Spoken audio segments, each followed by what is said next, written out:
Okay. Well, we're definitely excited to advance to the championship game and represent the West. Tremendous opportunity for our football team. Like I said after the game, I think our players work really hard. They have a dream in their mind, and we've been able to get to this point to put ourselves in a position to compete against, if not the top team in the country, one of the top teams, and they prove it every week. So, of course, we have our hands full. Michigan's played lights out this week. Very well coached, tremendous defense. I think their front four plus basically their front seven will be the most talented team we've played to date. They're big, they're stout, they rotate a lot of guys in, good in the secondary. Just statistically, one of the best defenses in the country. And on offense, the running game, the tight ends, the O-line, and then now a really athletic, dynamic quarterback who can make plays outside the pocket,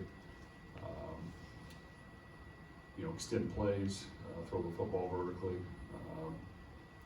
Right now they're the complete package. So we just gotta, get to work and practice well, and go out there and cut it loose come game night.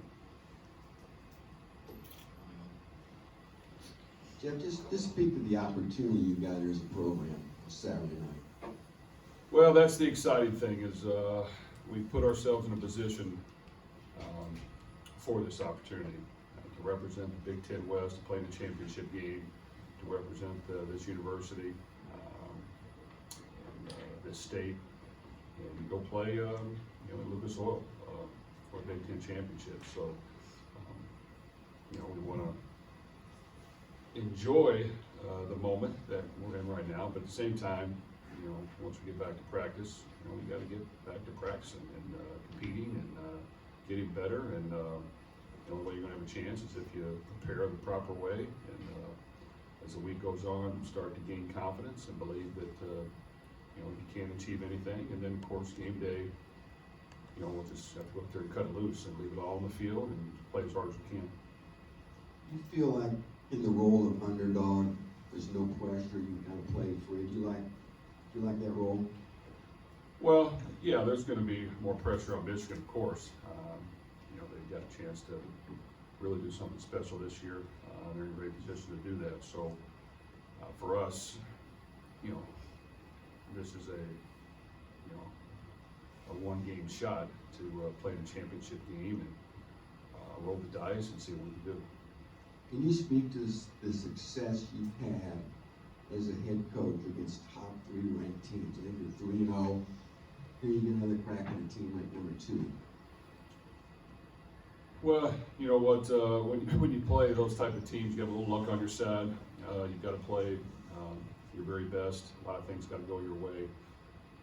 I do think that we will prepare hard. I do think that we will give it our best shot. I do think that as coaches, we got to put in a plan that has a couple wrinkles here and there that gives us an edge.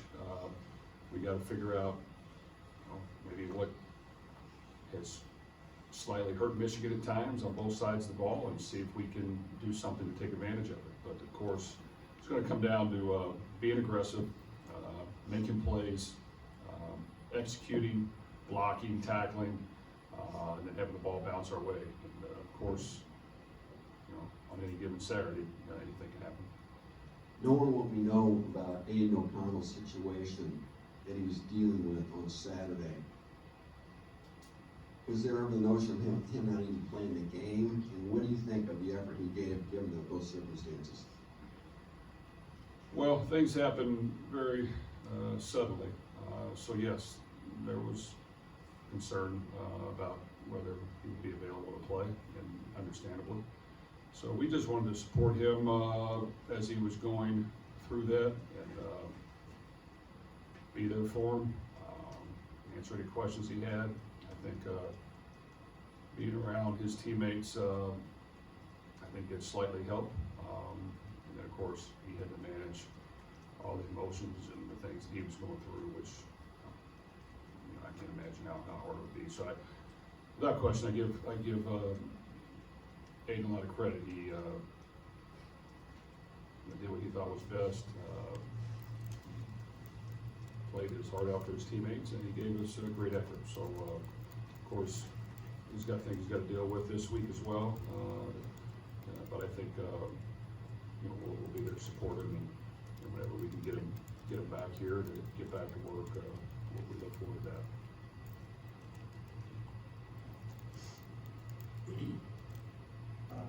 Yeah, Coach, this is the first meeting between Purdue and Michigan since your first year here, 2017. Can you recall at all just, what it was like preparing for that game back then, and I guess just during your time here, what you kind of improved upon as a coach, what you learned about Purdue as a program, what you kind of learned about the Big Ten to kind of set you up for the position you're in now? Well, I remember that game very vividly. I think that, they're coming up with a stout defense once again. They weren't as dynamic on offense at the time, so we thought if we could figure out a way to shut them down on offense and create a couple scores, we might have a chance. I think we started playing the trick play and picked up some yards and hung in there for a while, but then they pulled away at the end. I think they've definitely elevated their game in the last 2 years, and they're playing lights out right now. So for us, we just try to continue to get better, and I think as you play the Big Ten, you've got to become a complete team to win. Doesn't matter what you can do on offense. You have to play really good, sound defense. You have to be stout. You've got to be able to run the ball at certain times, at least, and move the chains that way and get yards that way due to a lot of things, defensive structure, weather, you name it. And you've got to still have explosive plays and be able to score when you need to. I just think that, and also special teams, has to do their part. But I just think all three segments have to play well in order to win in this conference. There's a lot of parity. There's a lot of really good football players and good coaches. And we've tried to gradually,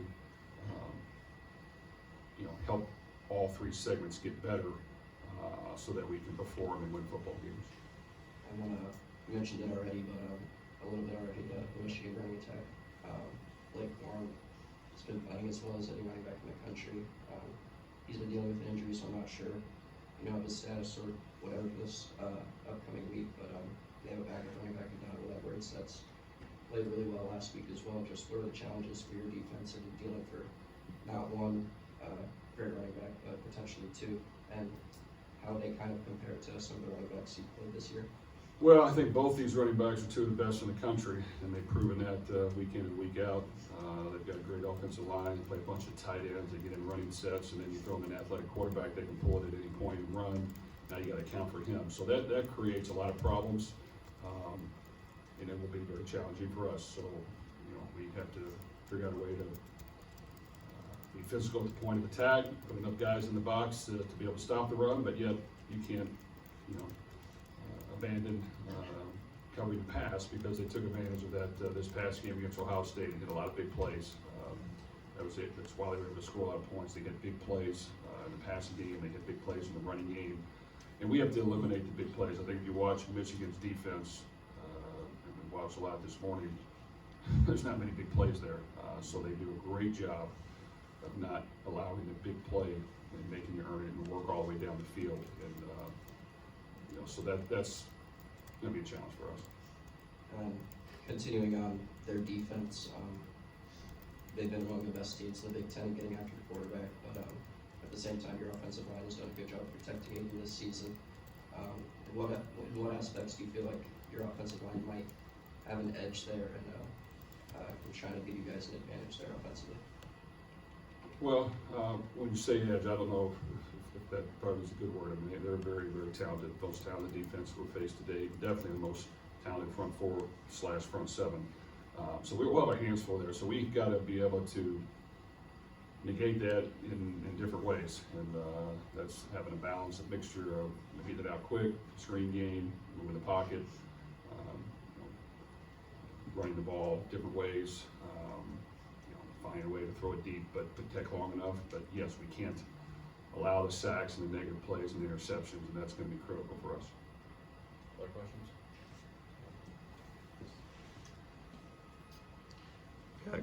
Going off the Michigan defense, obviously they're very good against the run. You guys have kind of used Devin Mockabee in those little swing routes out of the backfield. Are those kind of an extension of the run game for you guys? Is that how you look at it? Well, it probably is. I mean, we want to make sure, and I thought we did a better job in the second half, that, we at least allow our playmakers the ability to touch the ball, so that, of course, right now Charlie has played outstanding, Payne Durham, Devin Mockabee, and then the others have been compliments off him. And we've got to use them all, so it's not like they need to get all the touches, but we definitely need to make sure that we find a lot of ways to get the ball in their hands, and that's the challenge, is making sure that those guys can touch it, and when they're covered, and when we need to do something different, the other guys need to step up and make plays for us. So we're going to need everybody who's on the field available, try and get open, get yards, and but it is critical that we're strategic in how we do that.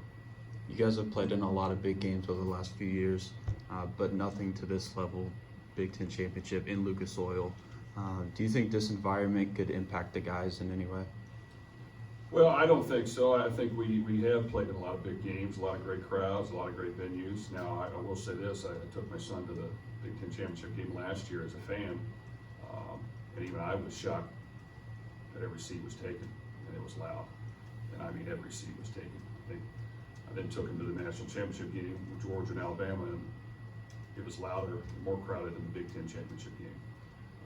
So it will be a tremendous environment.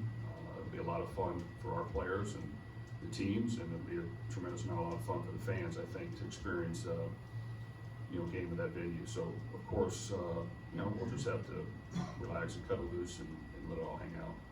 Now, a lot of these seniors in particular, in 2019-2020 seasons, you guys had a bit of a rough stretch. What does it say about them that they've been able to weather the storm and have great success over these last 2 years? Well, we've got a great group of guys. It's their football team. They've earned the ability to get to this game by being able to handle adversity, and that's what you got to do. I mean, every football team has to do it, so it's not just us. But we're going to have some ups and downs, and we're going to have some gut-checking moments every year. That's just part of it. But I just think when that happens, the head coach, the assistant coaches, and the players got to maintain their belief, but understand, hey, these are the things we're going to have to tweak and figure out a way to get better at, and then see if we can get that done the next week. And every week it's different. And the thing is, even when you win, you better be figuring out some things as well, because you're not guaranteed to win the next week. So that's the challenge of this conference, and what makes it great. Makes it great for us is, 1 week you can be feeling good, and the next week or two you can be feeling real low, and that's just part of the every year challenge during the season that we have to be able to handle it in the best way we can with our workman attitude and the ability to have constructive criticism and find ways to get better. Jeff, you talked about the offensive line, and I think when you got here, that was the group that was maybe behind the other position groups. You did some things with gadget plays and transfers and tried to patch holes, but how was the growth of that unit allowed you to get to the point now where you're talking about opening up the playbook and being able to do some different things that maybe 6-5 years ago you didn't have that option because you couldn't hold the blocks long enough? Well, that's always going to be the goal here, is to make gradual improvement up front. And I think the great teams in college football, everybody can get really good skilled players and do a good job. In my opinion, is how good are you going to be up front. And those guys don't get a lot of credit, but that's where you win football games. And that's on the offense side and the defense side of the ball. I do think we have developed better depth. We've been able to handle 3 of our best offensive linemen not being able to play for us and patch things up. Now we need to continue to build the depth still because it is getting thin, and we now continue to improve the guys we have and then continue to adjust the roster. But I do think the defensive line, we have gained more depth. That has helped us. I think that while we have lost George and even DeMarcus Mitchell, who were 2 pro football players, we have a nucleus of a lot of guys that have played, and we're making strides there. So I think that will always be the challenge. And whether we play good 1 year or not, it's going to be the challenge the next year and the next year and the next year. So we've got to constantly work hard to make sure that we're evaluating that every year and making improvements. Any other questions for Coach Tom? You think you'll get Branson Dean back this week? Probably not. I don't want to rule it out, but I'm not optimistic on that one. Were you pleased with how Josh Kaltenberger played? You know what? We were proud of Josh. He hasn't played a ton of football. He's gotten in sparingly, and to come in a game where you got to make calls, you got to make the snaps, and you got to block, and they did a lot of things on defense. A lot of different looks, a lot of different dogs and blitzes and coverages and slants and angles up front, and he had to be able to adjust and handle that. I think that he played hard. He'll continue to get better, but he has worked really hard to get to this point. So fortunately, he came through for us, and he's got to continue to get better for us because we're going to need him to play well. It sounds like Aidan's not on campus right now. Is that the case? If so, when will he be back, and is he going to play Saturday? Yeah, he'll play Saturday, I believe, and he'll be back here in the next day or two, I believe, when he takes care of what he needs to take care of. Anything else? All right, thanks, Coach. Okay, thanks, guys.